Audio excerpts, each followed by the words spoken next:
Chapter 1, take 2, do. Nice. Hey, Hello. welcome to Chapter 1, take 2. I'm Maddie. And I'm Brianna. We normally do a podcast, as you most likely know, but today we are doing a YouTube video in honor of why, even though a lot of people think books are always better than the movies, why it is still valid to review the adaptations of the films and why they have their place in society. Yeah, absolutely. I think that I was just actually reading a list of tweets on a thread about the new potential Percy Jackson adaptation and how a lot of people are like, the best movies are in your head when you're reading the book, and the book is always better than the movie. And I think that we have a tendency to hold books to a higher esteem in our culture than movies, but film is a valid medium for telling stories, and it's important and it's artistic, and there are films that have changed me as much and as deeply as books. Absolutely. And film, it's not as old as books, so maybe there's a certain classical element to literature that people hold it in higher regard, but definitely there's some stories that can only be told in a visual medium. Like, I'm obsessed with The Last Airbender, which is an animated series, and sure, there's comics, so that's valid, but I like the exaggeration of the animation and the way this music contributes, and it's like a whole story. It's a complete experience. A book, absolutely, you imagine it in your own head, so it's more personal, but I absolutely think that television and film have a space in the creative art world. Yeah, I mean, you wouldn't...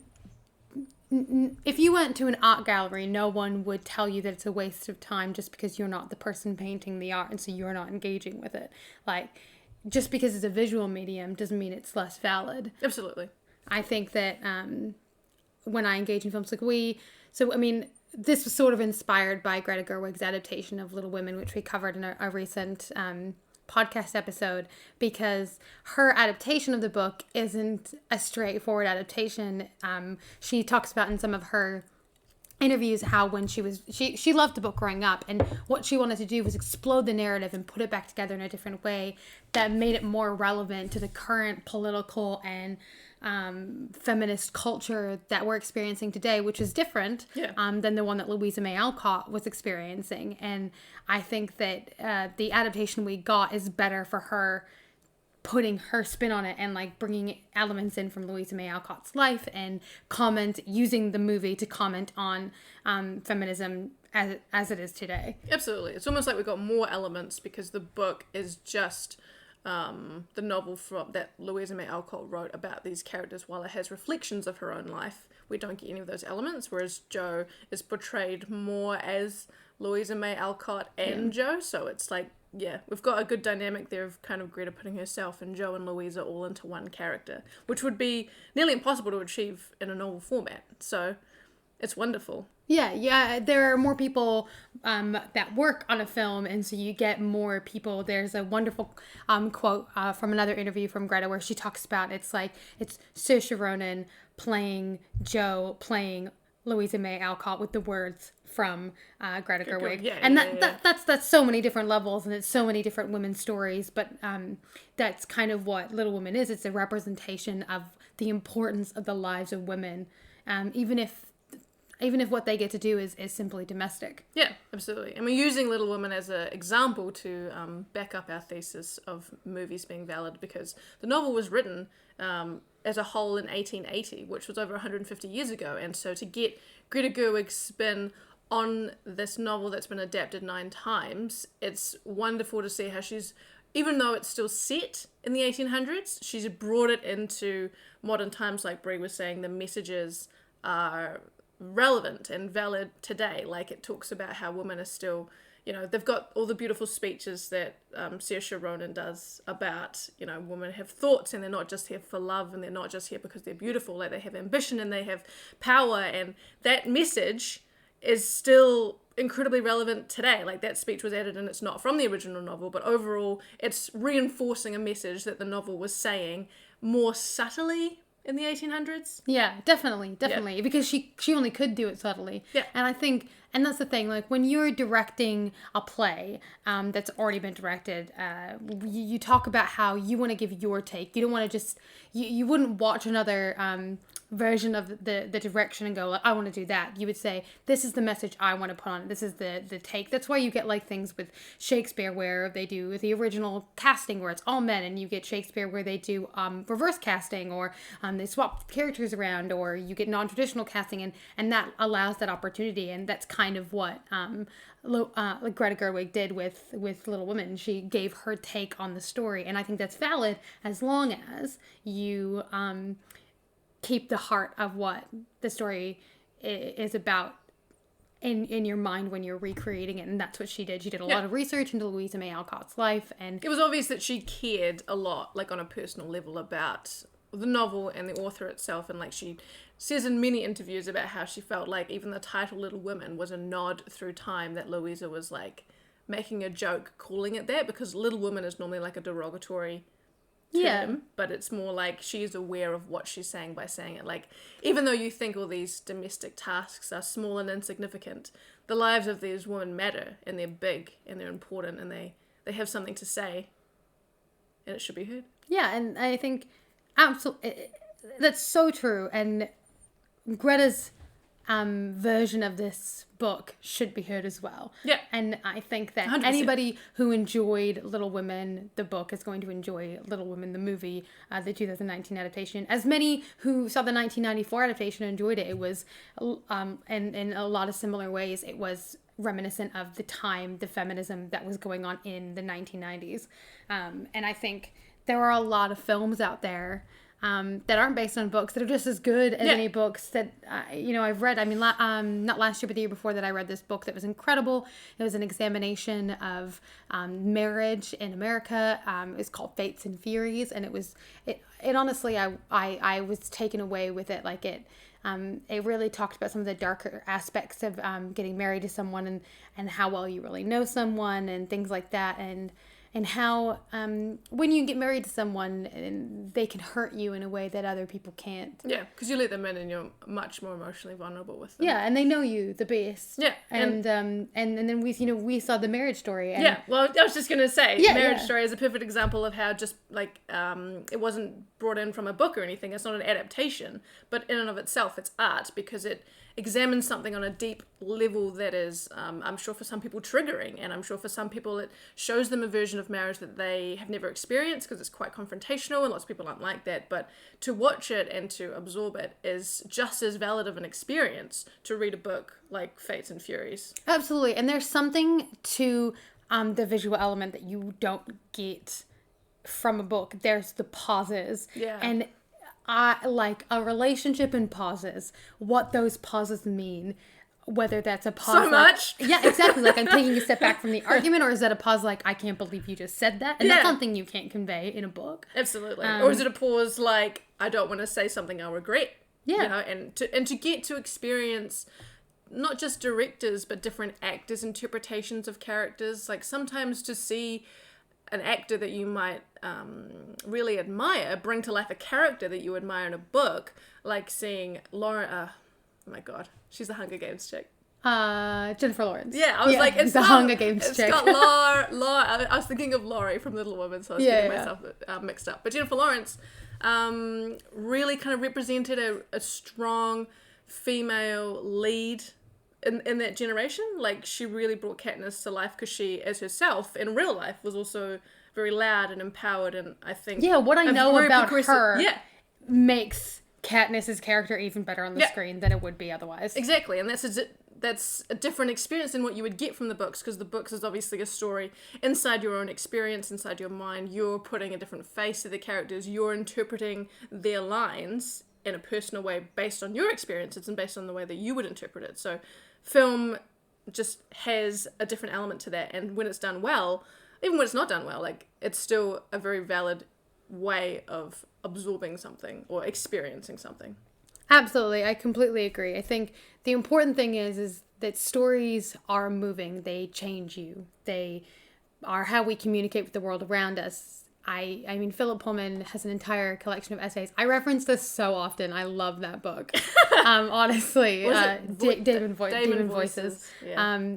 That talks about the importance of storytelling and the medium that storytelling is. And the thing is that the story is the thing. You know, it's like Shakespeare. The play is the thing. The story is the thing. And however you're consuming it, if you're consuming stories, you are experiencing something that is been of a universal element of humanity since the dawn of time. And just because something is mass consumed doesn't mean it's inherently bad. Like, throughout all of time, like you were saying, we've shared stories around campfires, and then it progressed to the written word when we developed it as humans, and then radio, and now film, and now 3D film. I'm not a fan of 3 or 4D film, but that's okay. That's a different thing. It's because it's often not done well. And plays, and yeah, exactly. And so a film, like, as a general, people can put down Hollywood. They can, say that it's just something to entertain the masses and that kind of thing. But it's about what you get out of it, and also about stories being told well. It is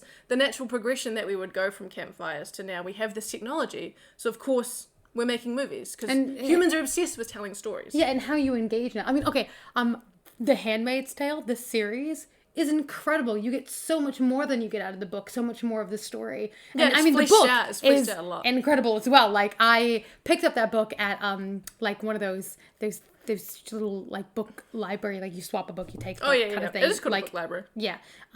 Exchange library? Yeah. It doesn't matter. And I was like, oh, this is probably going to be garbage. I don't know what it is. I'd never heard of it before. And I picked it up and I was like, this is amazing. Yeah, I was recommended it by my English teacher in my last year of high school. I finished it and I came in to see her the next morning and I threw it on her desk. Like, she was fine. It was like totally a dramatic thing. And I was like, this doesn't have an ending. And she was like, I know, isn't it amazing? And I was like, why would you get me to read this? I'm so upset. I'm like, what happens? And she's like, we don't know. Yeah.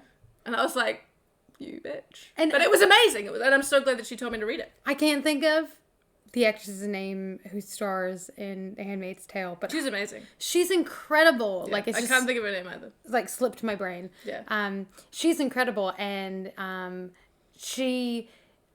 there are seconds of film that are dedicated to her face. Oh yeah. The amount of different range of emotions she can portray with just moving such subtle muscles in her face. Amazing. And that's content that's worth absorbing. I feel like I feel like we've basically summed up what we wanted to make the video about. Like, we just want to do a quick video because, I mean, it probably makes sense. Like, we're reinforcing the point that movies and film have their place by doing a film content, not just audio, with the podcast. But yeah, we just wanted to talk a little bit more about why we wanted to do a book to film adaptation podcast and the places that film has in our lives. Obviously, we also want to reinforce the amazingness of books. So, I mean, this is why we're doing both. I love to read so much. Yeah. And Your next level love for reading. I think reading is so important. I became the person I am today because I picked up books, because my mom gave them to me. I cannot tell you how much I have learned about the world and about my opinions and feelings from reading books and hearing struggles of characters and living through that with them via the book. Like, some of my best... But it's the story. Yeah. You know? It's absolutely and the story. I love stories, and however I get them, I'm going to consume as many as I can in my life. Yeah. One of my first kind of positive experiences with having a lesbian narrative was through a novel. And I remember picking up a novel and reading it in one day. Like, I just sat in a couch that was in our studio or garage or whatever, and I just sat there for like 8 hours. It was a pretty, quite thick text. It was quick, like a teen book to read. I was probably only 15 at the time. But it was really important to me because that book, like, I hadn't really told anyone that I was gay. I hadn't really thought about it because I've never been like, I want to date everybody. It's always been like, oh, you're cute, I guess. Ooh. And so this book was really awesome because it gave me an insight into what relationships sometimes look like. And it was like these two teenagers, and they were women. I was like, oh, like, I'm not alone. Yeah. And it was wonderful. And that was from a book. But yeah, so that's a bit more about us anyway. We can, I'm sure you'll learn more about us as the podcast continues. We are on wherever you listen to podcasts. We've got Facebook, Instagram, Twitter, Reddit. We would love to hear what you think. Like, Yeah. what do you think about book to film adaptations, film as a media of itself? Like, we love sharing our experiences and having the more conversations that are had around things, the better. Yeah, Like, that was a absolutely. really broad thing to say, but it's still true. Yeah, we grow, conversing with people is a lot like telling your own story. And we want to hear what you think about books. What's your favorite book? What's your favorite adaptation of a film? What books do you think should be adapted to film? Tell us why. Tell us who you think should play them. We want to hear your thoughts. Yeah, absolutely. So thank you for tuning in with us today. This will be on our YouTube channel, which is where you'll be watching it now. But feel free to also flick onto our podcast anytime. We've got a bunch of episodes up there. And Yep, that's chapter 1, take 2. a book to movie review. And we release a new episode every fortnight. So yeah, we're currently doing a fantasy season, and then the season after that, I think, what is it? Strong female. Strong female leads. Yeah, strong female leads. And then I think we've got. And we've also got, like, running in conjunction with that, we're doing adaptations that are coming out in 2020. So if there's a movie that you, like, are dying to hear us review this year that's coming out, let us know, and maybe we'll do it. Maybe we will if you give us a good reason, which basically if you request it, we'll probably do it. Yeah, but thank you so much, and we'll see you next time. Next time. Bye.